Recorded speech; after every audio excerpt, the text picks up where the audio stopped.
built to serve.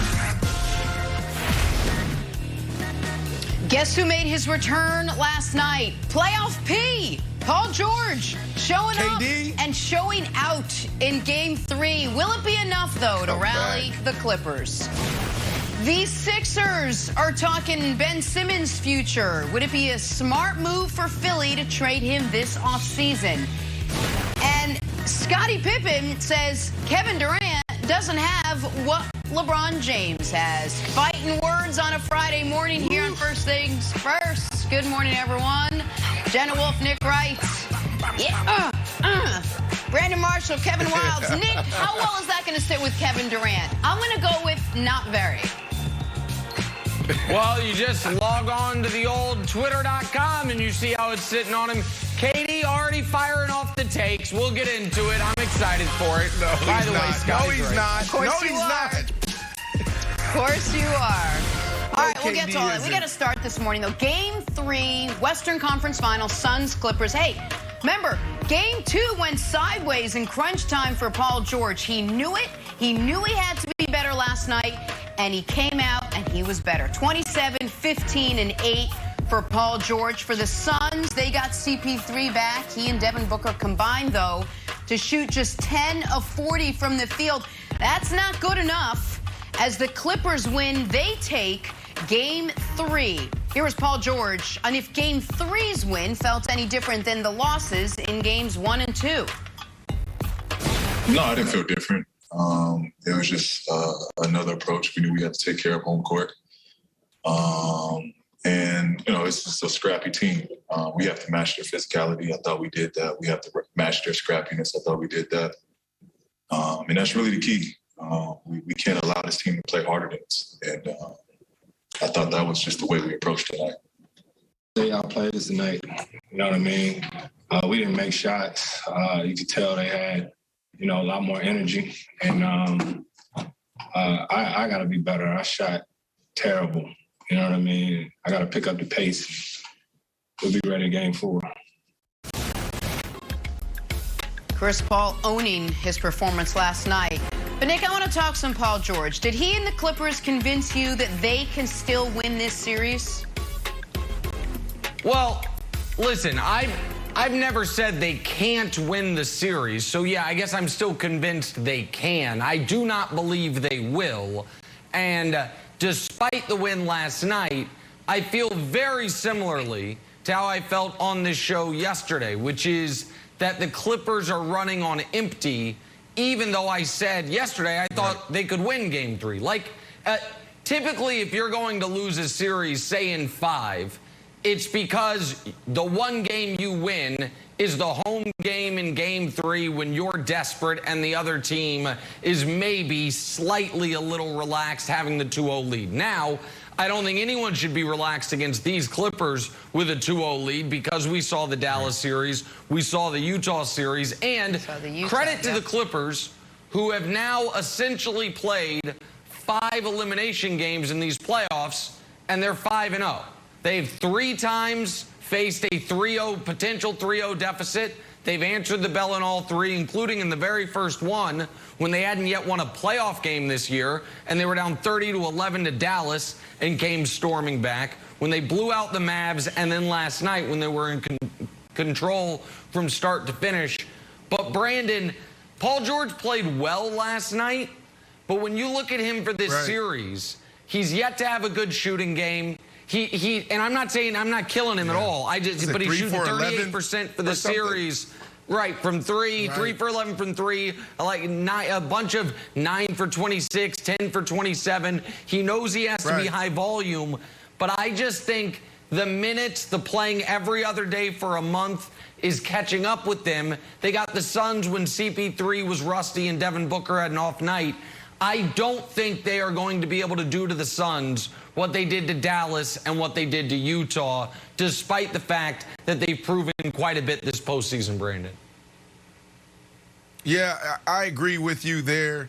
Look, I'm happy for Paul George. I'm happy that he's not only playing well throughout the playoffs. Now, obviously, there's ups and downs in games and quarters, but for the most part, he got that playoff P off his back. And then to bounce back from missing 2 free throws in a critical moment, in a huge moment, and probably in one of the biggest moments in his career, and then come back and get this game and do what he did says a lot. But at the end of the day, I just think the best of the Clippers, whatever is left of the Clippers without Kawhi coming back and being half of Kawhi, not expecting that, and then the best of the Suns, the Suns win. Like, that's just what it comes down to. I don't think, Wilds, that you got Booker and CP3 going 1 for 1,000 again. I just don't see that happening. So, you know, the Clippers, great game, a bounce-back game. Obviously, still have some left in the tank. I don't know how much. But at the end of the day, no Kawhi Leonard at 100%. The Suns are too much. So here's the thing about Kawhi not playing the game, watching from the suite. I think in a way that unlocks Paul George a little bit, Nick.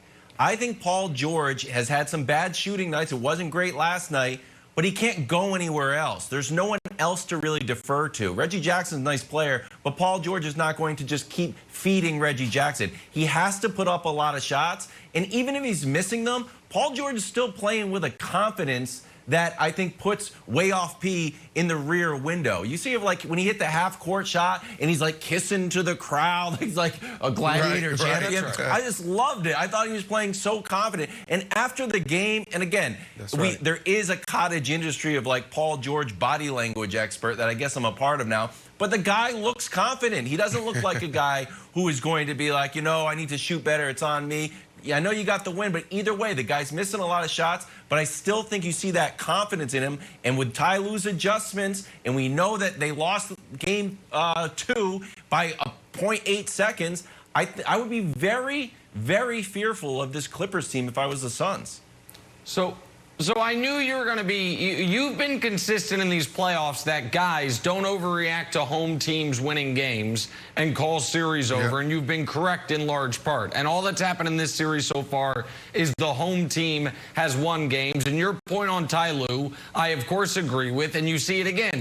Zubats had been a non-factor, basically a net negative for most of this playoff run, and now he is getting major minutes, and he is having a major impact in trying to mitigate some of what Ayton does. So I appreciate and I respect all of that. But Brandon, it is just incredibly difficult for me to see, watch a game where Kawhi Leonard is in the suite with his adorable children and feel like the Clippers are going to win a series against a championship caliber team.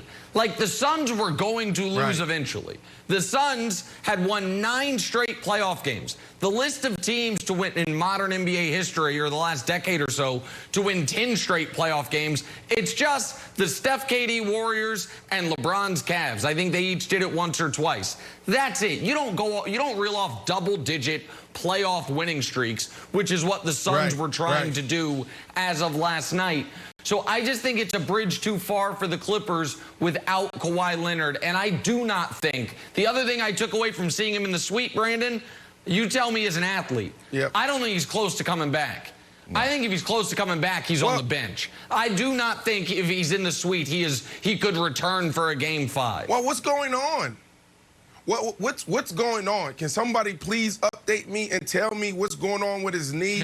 You go back to when he was in San Antonio, like this whole thing when he sat out a whole year. We didn't know exactly what was going on and severity of his injury. He seems to be a guy that keeps things extremely tight. His camp, whoever's around him, they don't want anybody to know what's going on with his health, what's going on with his body. It's the same thing. This knee, there's reports, is it an ACL or is it a sprain? Like, what's going on? For them to not come out and say, look, it's day to day, for them to not come out and say it's a sprain or grade 2 this, grade 1 that, that is scary. I don't think we're going to see Kawhi. Think about it. They were down 0-2.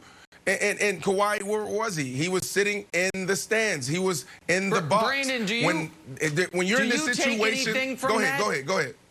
As an athlete, I just want to know, like, do you take anything from the fact that he wasn't on the bench? Like, is that as a precaution? No. Like, in case someone runs into the bench? No, not like as a bad teammate. I'm talking about the severity of the injury. Is that like, well, sometimes guys fall into the bench? Like, what did you think when you saw he was in the building but not on the bench? Right. Privacy. Exactly what I just said. He's just trying to keep everything tight. That's what he did back when he was playing with the Spurs. He's done it his entire career. If you're standing on the sideline and you see me walk to the bench, you see me stand up because there's a timeout, you're going to see, you know, what I'm dealing with. So that's the thing that scares me the most, Jenna, about this Kawhi situation is that you just don't know what he's dealing with, and it doesn't seem likely that he's coming back. What you didn't see is he had blackout curtains on the suite, so you